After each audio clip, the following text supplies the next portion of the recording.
Hi, everyone, and welcome to Brian's Horror Corner. I'm your host, Brian, and welcome to day 14 of my 31 horror movies in October Halloween series.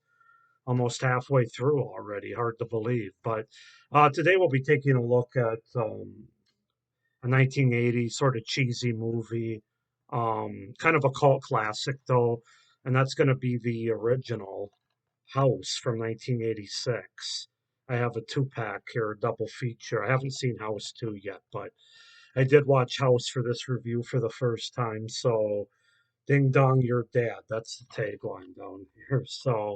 Um, so yeah, let's just get into it. We'll start with the setup, premise, and cast, and then we'll get into my thoughts and review for the movie. So let's go ahead and get started. House is a 1986 American comedy horror film directed by Steve Miner, produced by Sean S. Cunningham of Friday the 13th fame. Co-written by Fred Decker, the film tells the story of a troubled author who lives in his deceased aunt's house and soon falls victim to the house being haunted. Author Roger Cobb is a troubled man. He and his wife have separated. Their only son Jimmy has disappeared without a trace, and his aunt has committed suicide by hanging. On top of everything else, he has been pressured by his publisher to write another book. To the chagrin of his fans and publisher, Roger wants to write a novel based on his experiences in the Vietnam War, instead of another horror story, as a way to purge himself of the horrors that he had experienced while he was in Vietnam. After his aunt's funeral, Roger decides to live inside her house and write instead of selling it, as recommended by the estate attorney. After moving in, Roger begins to have powerful graphic nightmares, including thoughts about his comrade, Big Ben, who died in Vietnam. In addition, strange phenomena springs forth from the house, haunting him in his waking hours. He tries communicating his fears to his next door neighbor, Harold Gorton, who only thinks that Roger is crazy. So that's basically the setup and the premise of this movie, House from 1986.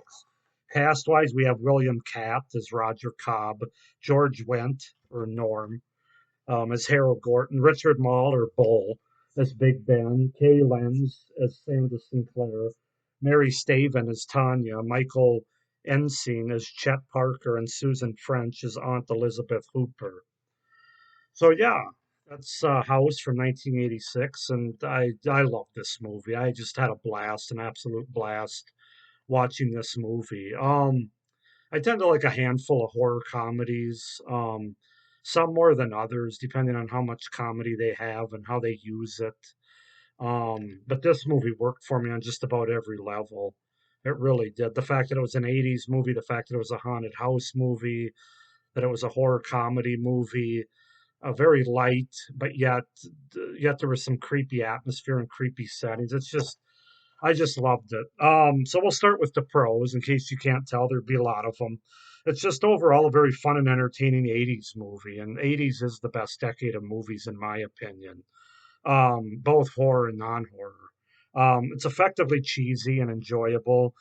I really like the look of the house, very big and stylish. Makes for a good, just got that look of a good haunted house. You can kind of see it here. Well, maybe with the lights, you can kind of see it down here in the corner. It's kind of a Victorian style house, it looks like, but it's just very effective. Um, I liked how the house, at least the way I interpreted it, the house used the person's own thoughts and experiences to haunt them, the person that was living in the house at the time. Um, for Roger, it was his Vietnam War experiences, and fellow soldier dying.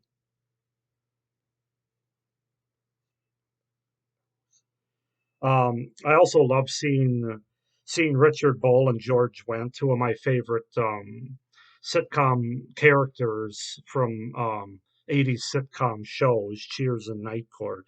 That was great. That really added a lot to the movie in terms of 80s nostalgia, and I thought they both did a great job.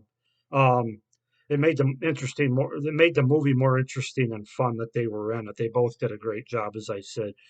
They have good practical effects in this movie. Obviously, in the mid 80s, you're not going to have to worry about any CGI or anything. but good practical effects as it relates to like flying objects through the air in the house, the haunted house atmosphere, and the look of the creatures in the house. It worked well enough. Um, they were creepy looking, not scary, but creepy looking, and just great practical effects there. Good makeup as well on the creatures, and the design of the creatures was very effective, especially for this kind of movie. I love the soundtrack and the score to the movie. It's very 80s, very fun and effective for this type of light horror movie, horror comedy. It really worked. The character of Roger Cobb I thought was interesting with his backstory. It's a pretty well developed and well written character. We kind of get to know him a little bit and what he's been through, especially recently, and he has a little bit of an arc through this movie as well, going from kind of this, I don't want to say tragic character, but he's had some bad things happen to him and kind of subdued as a result of it. And then he becomes more humorous and more like action hero almost as he's dealing with this haunted house and the creatures that reside in it. So I thought William Catt did a great job too. He acted it well. The original great American hero himself, William Catt. If you don't know much about the 80s, you're not going to know that reference, but the humor, well, it doesn't really start until so like the movie goes like the first 30 minutes and they just kind of give you the setup with there's not a lot of humor, maybe a bit here and there, but really the humor starts about halfway through 35 minutes into the movie, but it's really effective humor because it's situational. It isn't that forced humor like oh, we got a horror comedy here. We got to try to make people laugh. There's some slapstick humor, there's situational humor. Um, character humor, even creature humor. I thought it all just worked really well. Um, it's not too much over the top, and it flows nicely in the context of the story and the characters that we're introduced to in the movie. So, yeah, if those aren't enough pros for you, could probably tell that I really, really like the movie House. Couple of cons that I'll give it. They don't really give, and I kind of mentioned this in my pros, but they don't really give clear explanation on whether the house usually with haunted house movies or like hauntings, you get one of two things. Either the house or the entity takes what you bring in with you and haunts you with those images or those people from your past, things like that. Or the house is just haunted with creatures and stuff. It doesn't matter who's in there. You basically get the same haunted characters and stuff. It, my understanding, my feeling is the house kind of takes who's living in it, um, their personality and their experiences and haunts them with it. That's kind of how I take it, but um, it's not really clearly given. I guess it's not a huge deal, but whether the house, like in the case of Roger, whether the house was always haunted by his Vietnam War buddy, or it wasn't until he moved in, or where the house uses his experience and past people in his life to haunt them, kind of like what I was talking about. I'm not really sure. Like, was his aunt also haunted by his Vietnam buddy, so to speak? Not to give too much away. It just would have been nice to have more clarification. Again, that's kind of a small nitpick. But that's kind of something that left me wondering a little bit. Again, it's a horror comedy. It's a light horror movie, so it's not really that important. But still, there are a couple of pointless killers. There are a couple of pointless characters or filler characters that don't really seem to contribute much to the movie.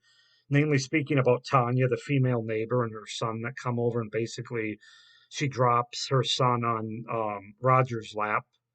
Um, but it's only for like they're only like in the movie for like 10 minutes. It's like this one scene, and it kind of felt out of place. It almost made me wonder if they just needed a little bit more movie time, and that's what they came up with. It just really felt weird. I also wish we would have gotten more time in viewing of the ghost and the creatures. We basically get the majority of them the last third of the movie, which is effective enough, but it would have been nice to maybe see them a little bit earlier in the movie if they could have pulled that off. I don't know if it was a $3 million budget, so which for 1986 isn't terrible, but it's not a high budget either.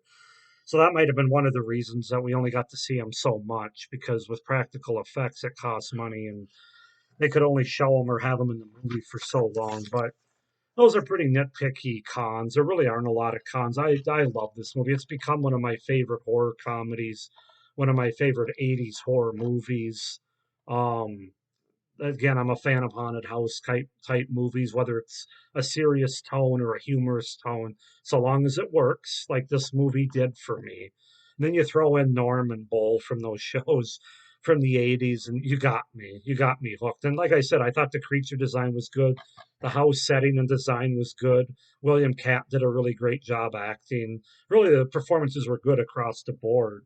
Um, yeah, and this, I'll also say this is a really good Halloween October watch as well, not just because of the haunted house aspect, but I think you could actually, like, I could watch this with my wife and, well, not my 5-year-old son, but I mean, if I had like a 10-year-old son, it's a good movie to sort of introduce young people into horror, if you know what I mean. It kind of reminds me of the Monster Squad a little bit along those lines, which was also made about the same time, maybe a year later as this. I don't know. I'm trying to remember if I think the Monster Squad's kind of in the horror comedy genre. Maybe it's not horror. No, I think it's got to be horror because it's got. Well, if you've seen the movie, you know what I'm talking about. But this kind of reminds me of that, like a good introduction to horror for even adults that don't really like really scary, disturbing horror. This would be a great introduction for them, or like kids like around the age 10 or 11 that because it does still have some creepy stuff in it. It's not like it's Ghostbusters or Scooby Doo special or anything. I mean, so I wouldn't have my 5-year-old son watch it, but it's definitely more of a family. I don't know, if family friendly is the right word, but I mean, it's a Halloween movie that you could watch with 10 to 12-year-old son or daughter, or wife and husband, like myself. So anyway, hopefully you know what I mean. But I'm going to give this movie an 8. Actually, I'm going to give this movie a 9 out of 10. I think for what it is, as a horror comedy, as an 80s horror movie, the characters, the stars they have, and it really works for me across all levels. So 9 out of 10 on my rating. Go ahead and tell me what you guys think of House down below in the comments if you've seen it, what you thought of it.